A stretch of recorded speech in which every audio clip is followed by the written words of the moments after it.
Bismillahirrahmanirrahim. Assalamualaikum warahmatullahi wabarakatuh. Sobat-sobat channel dakwah Islam pencerahan. Sobat-sobat, Robitoh Alawiyah yang mengklaim diri mereka sendiri sebagai lembaga resmi yang punya legitimasi untuk mencatat nasab para habib, nasab keturunan Rasulullah yang ada di Indonesia. Ya, mereka mengklaim diri mereka sendiri, sobat-sobat. Artinya, ya, mereka sendiri yang menyematkan legitimasi tersebut. Tetapi, apakah ada dari pihak-pihak di luar mereka yang memberi legitimasi seperti itu?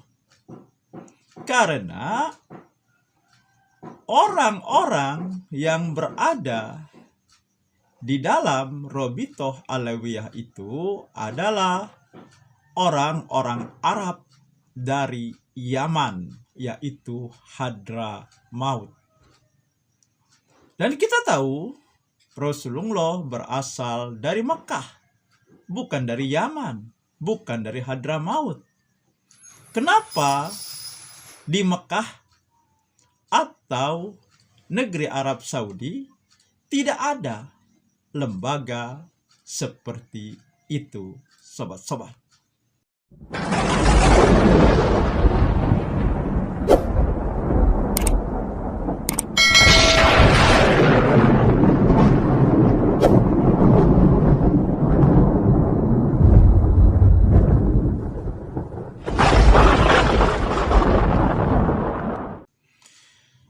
Nah, sobat-sobat, nanti akan saya tayangkan bagaimana asal-usul mengenai Robitoh Alawiyah ini, yang sekarang ramai diperbincangkan, diperdebatkan dengan adanya tesis dari Kiai Haji Imaduddin Usman Al-Bantani.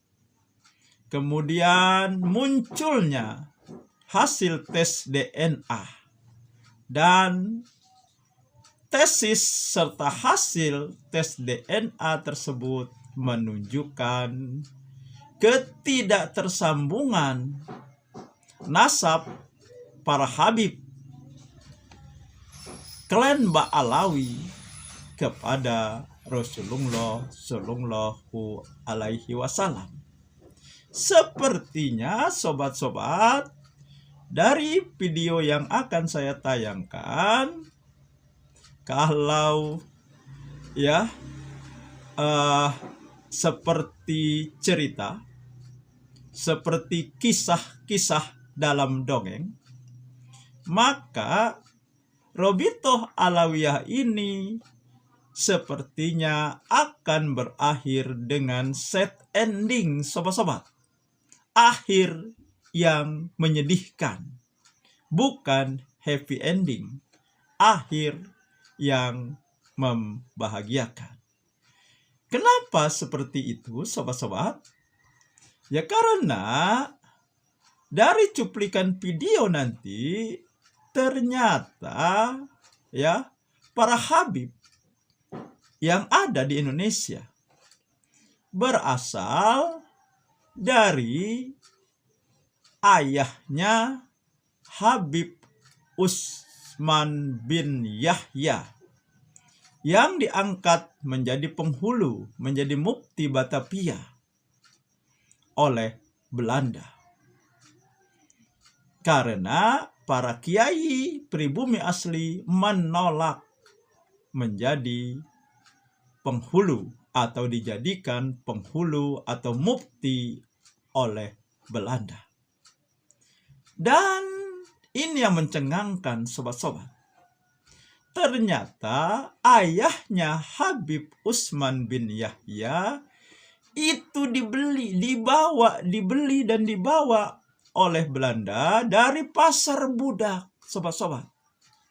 Artinya, ya, berdasarkan informasi dari video tersebut, para Habib ini berasal dari seorang budak, ya, yang dibeli dan dibawa oleh Belanda ke Indonesia dan disuruh mengaku sebagai Habib. Ini bukan kata saya, sobat-sobat, tetapi berdasarkan cuplikan video yang akan saya tayangkan, sobat-sobat. Baiklah, kita simak saja videonya, ya, mengenai asal-usul Robitoh Alawiyah.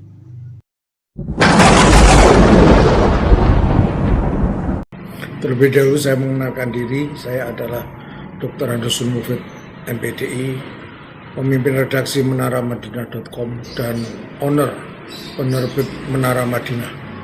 Kemudian latar belakang pendidikan saya adalah Fakultas Keguruan Ilmu Pendidikan Sejarah Universitas Negeri Jember untuk S1 dan IAIN Sunan Ampel S2 dengan jurusan konsentrasi pendidikan sejarah. Di dua perguruan ini saya mempelajari sejarah nasional Indonesia, sejarah Islam, sejarah dunia.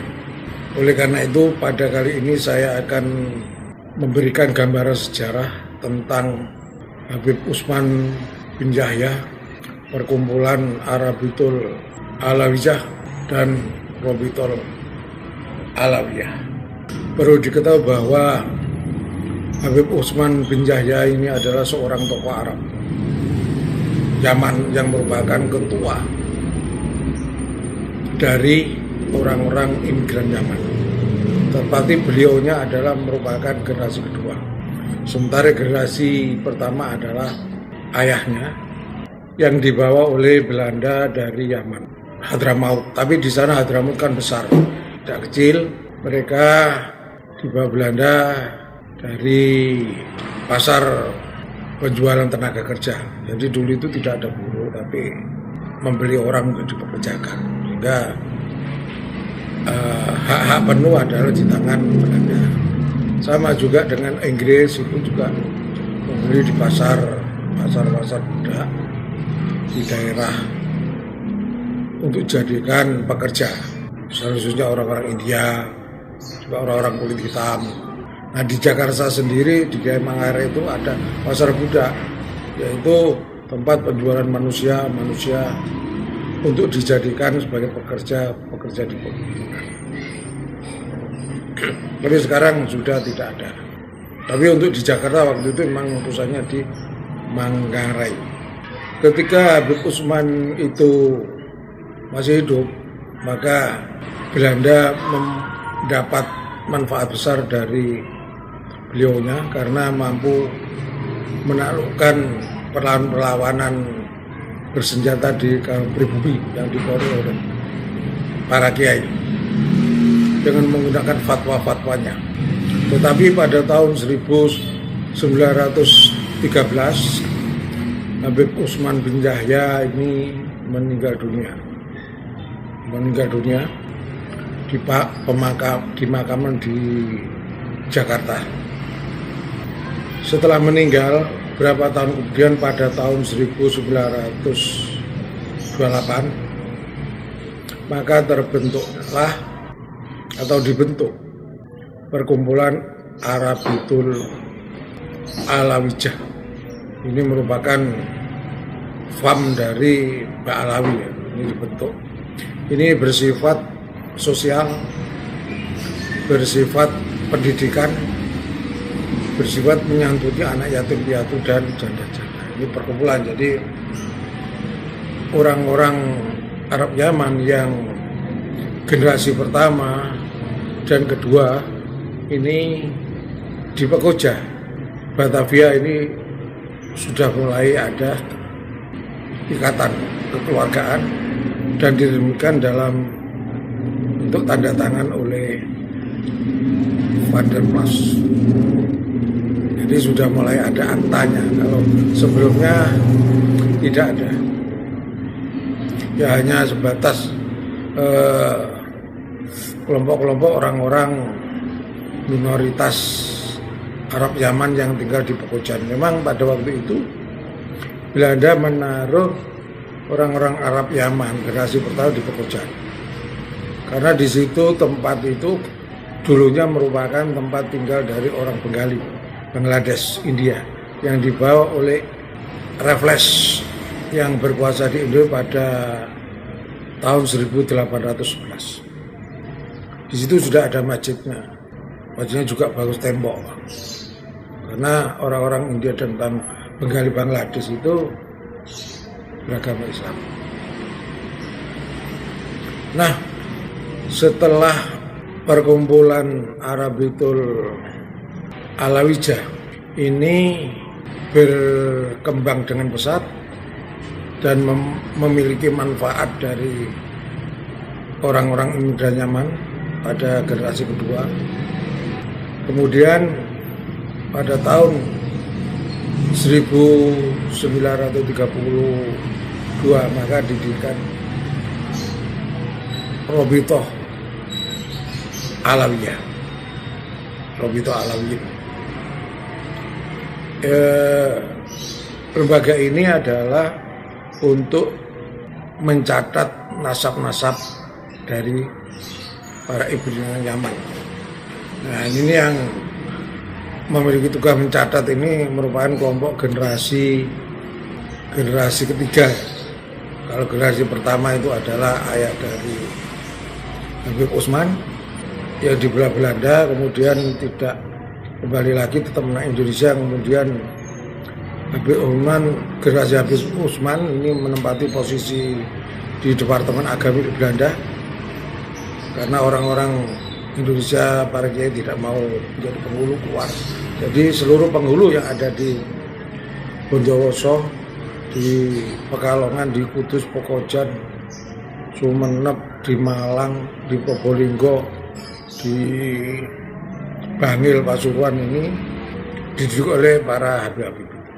Ya memang sama Belanda diberi panggilan Habib untuk membedakan antara ulama pribumi dengan ulama Belanda. Nah, dengan adanya lembaga Rabithah Alawiyah ini maka mereka menyusun setelahnya mereka dengan mengambil jalur Hadramaut Yaman, dengan mengambil sebuah kitab dari ulama terdahulu. Cuman kitab ini adalah kitab yang mudah ya, yang mudah, dan ini dilakukan oleh seorang orientalis, seorang Kristen yaitu Van der Plas. Nah, kondisi ini memang bagi Belanda memang sangat menguntungkan karena ada kekuatan hukum secara tertulis bahwa memang kalau pada zaman Habib Usman bin Yahya ini kan mereka disuruh mengaku sebagai keturunan Rasul. Tujuannya adalah untuk mengelabui para pemberontak yang kebanyakan dipimpin para kiai. Nah, dengan adanya Rabithah Alawiyyin maka akan semakin kuat bahwa dinyatakan lembaga ini mencatat keturunan dari Rasulullah. Nah, di sini ada dua, jadi para kiai yang ada di Jawa itu tidak percaya. Tapi ada yang lain juga percaya, juga ada. Kalau yang percaya itu dari orang Aceh dan orang Madura. Sementara orang-orang Jawa tidak percaya tetap bahwa keberadaan lembaga Rabithah Alawiyyin adalah diragukan. Kalau Aceh percaya, akhirnya apa? Hampir ya terkalahkan karena ada pengkhianat di sana namanya Habib Abdurrahman itu menjadi pemimpin pasukannya Aceh, tapi sebenarnya dia orang Belanda, dia panglima Aceh tapi pro Belanda. Pada saat perang memang anak buahnya diarahkan untuk ditembaki oleh Belanda. Begitu anak buahnya kalah, maka dia lari ke Belanda untuk mendapat perlindungan. Ya, memang tugasnya dia seperti oleh orang Aceh dianggap sebagai pengkhianat, Abu Abdurrahman. Nah, hal itu karena akibat dari sebagai orang Aceh percaya kalau Habib Abdurrahman keturunan Bos, padahal kan bukan, karena mereka kan dibawa oleh Belanda di pasar perdagangan manusia. Kalau keturunan Rasulullah ya nggak akan mungkin, nggak akan ikut, karena levelnya adalah bangsawan masih kaya-kaya ya. Nah, Robiatul Adawiyah ini mencatat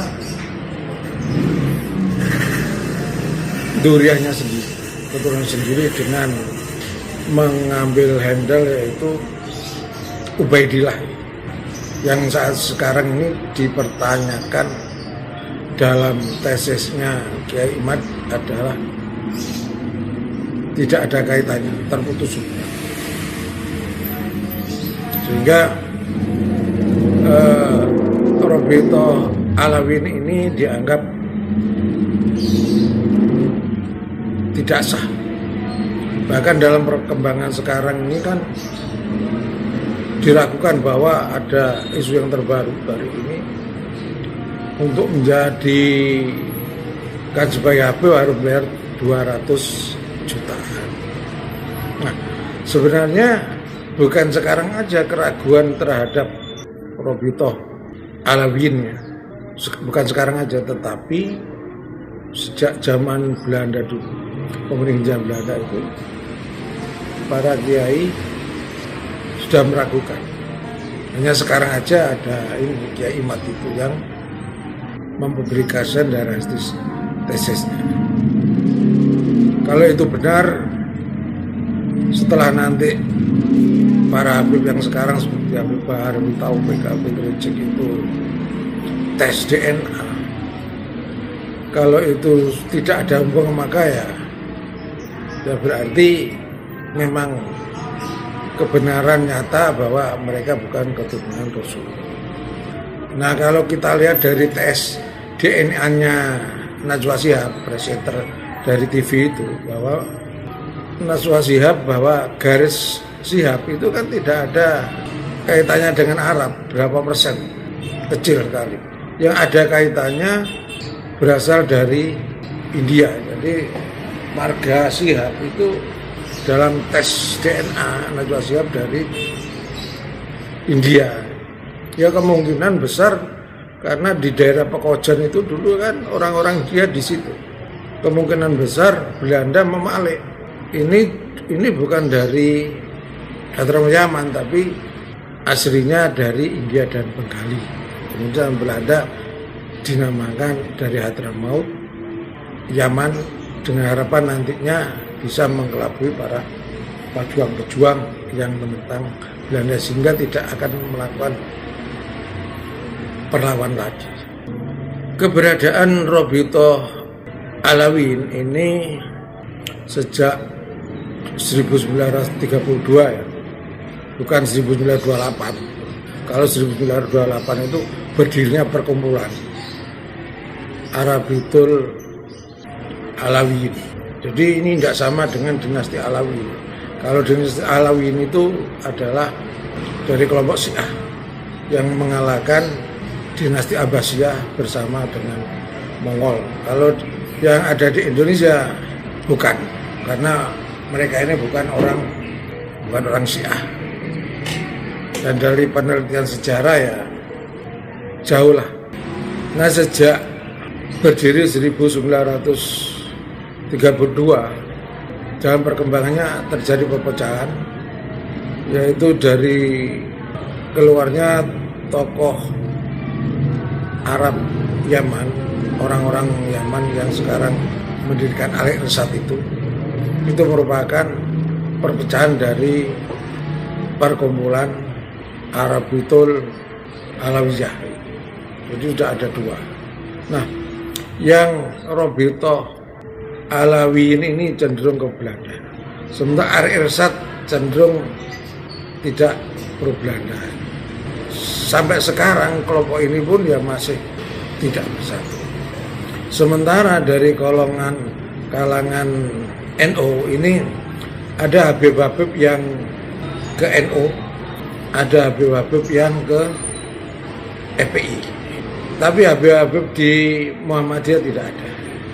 Nah, Habib-habib ada yang di NU ini sebenarnya adalah ayahnya dulu itu belajar kepada Syekhuna Holil, belajar kepada Syekh Hasyim Asy'ari. Misalnya ayahnya Habib Lutfi itu belajar kepada Kiai Hasyim Asy'ari.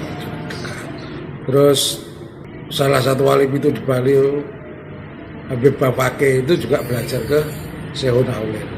Sehingga mereka anaknya merapat ke BPN orang itu.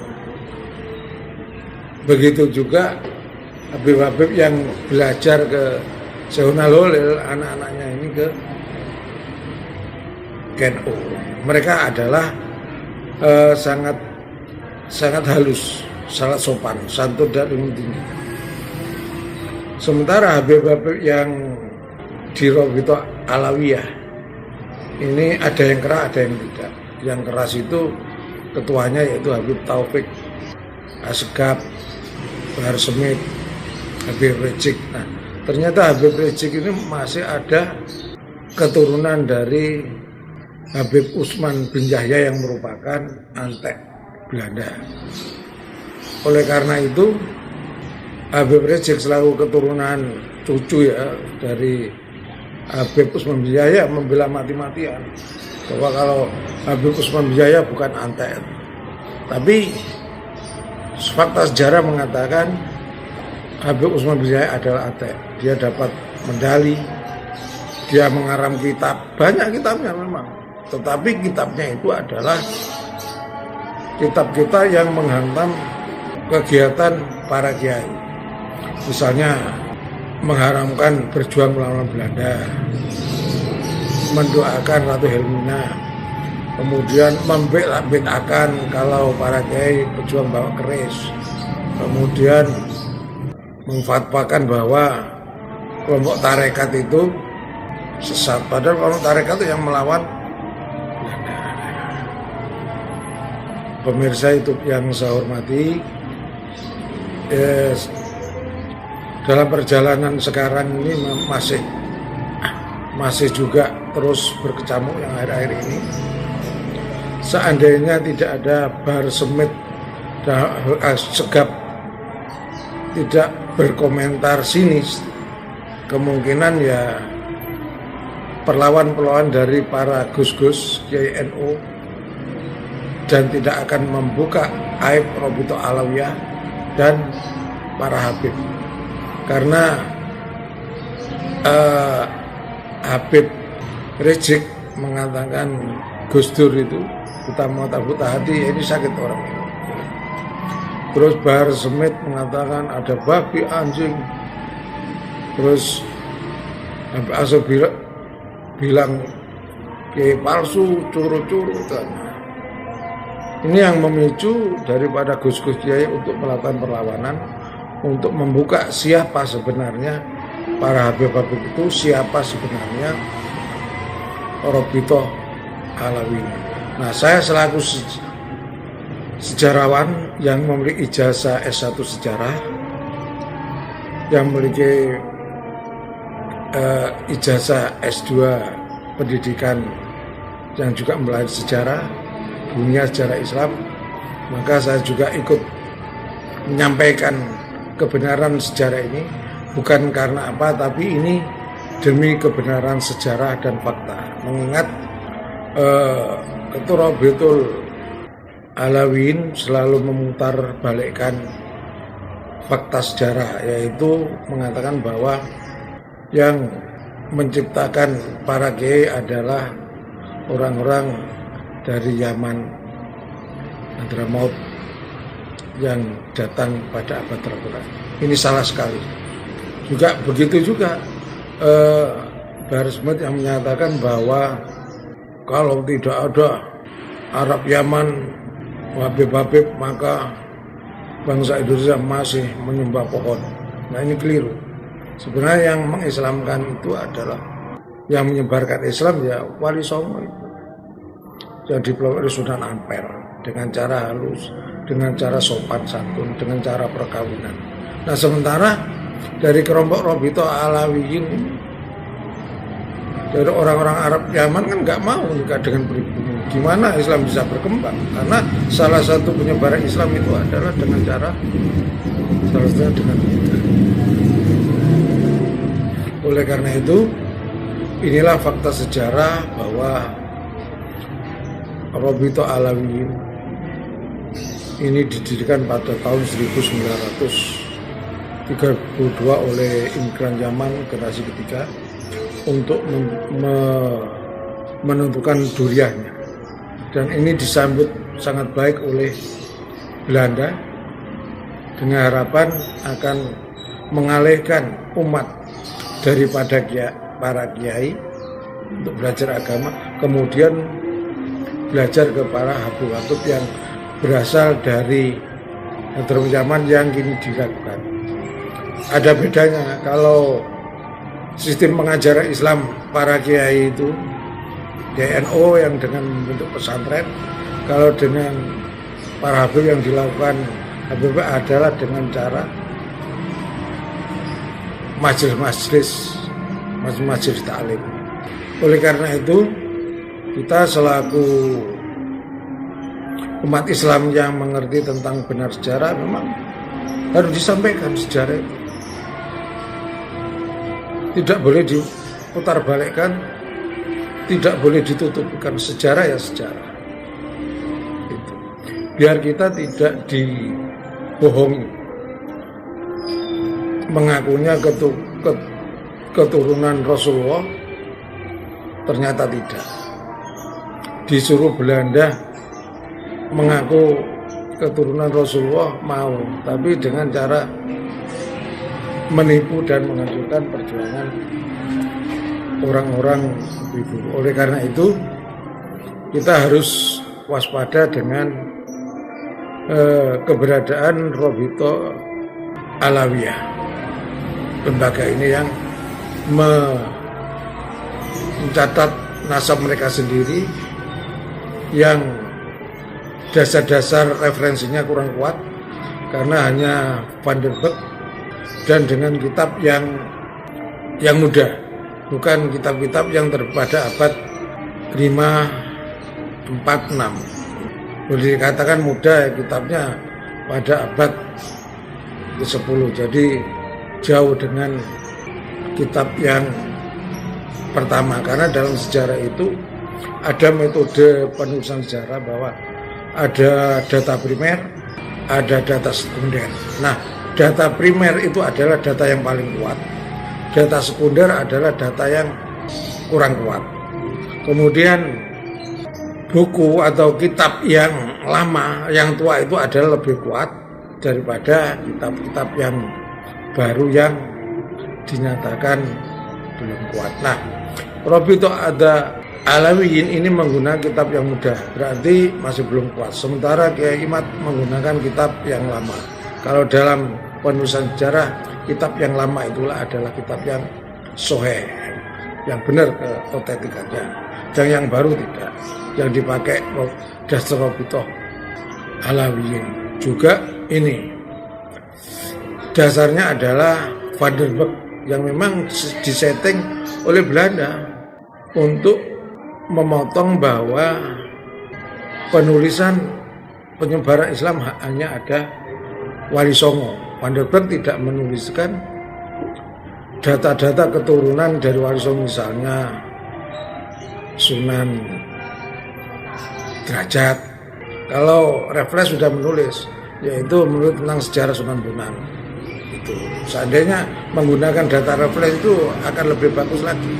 Karena refresh itu menulis tentang sejarah dari Syekh Makdum Ibrahim atau Sunan Bonang.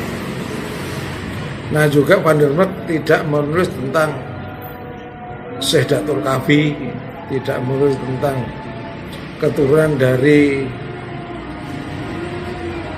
Sunan Gunung Jati, tidak menulis keturunan Sultan Banten. Jadi masih dianggap lemah. Seandainya Van der Merk itu menulis sampai detail, maka ya posisi Robito Alawin kuat. Tetapi karena hanya dipotong, cukup di Sunan Ampel saja, dan ini disampaikan oleh Habib Bahar bahwa keturunan Wali Songo tidak ada. Kemudian ketika Habib Bahar diserang juga, Habib Bahar menyatakan suruh berdasarkan Robito Alawin. Ini berarti data ini tidak kuat. Pemirsa itu yang saya menghormati, inilah tentang pembahasan pasca meninggalnya Habib Utsman bin Yahya merupakan antek Belanda dan munculnya lembaga Robito Alawin yang mempunyai nasab dan Rasul yang sekarang dilakukan bahkan dipatahkan oleh Kiai Imad dari Banten. Terima kasih atas perhatiannya. Wallahul muwaffiq ila aqwamit thoriq. Wassalamualaikum warahmatullahi wabarakatuh. Nah, bagaimana sobat-sobat? Ya, semakin jelas, semakin gamblang, dan semakin terang benderang. Ya, bahwa para Habib itu bukan keturunan Rasulullah. Kan mana mungkin sobat-sobat keturunan Rasulullah menjadi seorang budak. Dan ternyata juga Belanda ya yang berada di balik para Habib ini, di balik munculnya gelar Habib. Sekali lagi, itu bukan kata saya, tetapi berdasarkan informasi yang ada di video tersebut.